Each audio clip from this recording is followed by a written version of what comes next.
বোকাচোদা, তোমরা সবাই কেমন আছো? তো তোমাদের কাছে একটা কথা বলতে আসলাম। একটা বাচ্চা বেলার কথা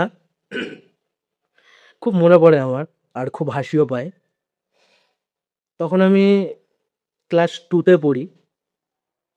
স্কুল ছুটির সময় বাবা আমাকে আনতে গেছিল। তো বাবার সাথে সাইকেলে করে আসছি। আর রাস্তায় দুটো কুকুর,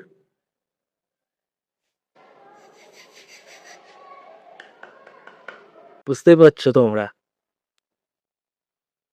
তখন আমি বাবাকে জিজ্ঞেস করলাম যে, "বাবা, রাস্তায় দুটো কুকুর ওভাবে কি করছে?"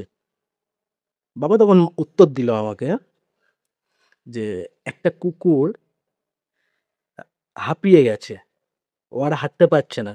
তাই আরেকটা কুকুর তাকে পিঠে করে নিয়ে যাচ্ছে।"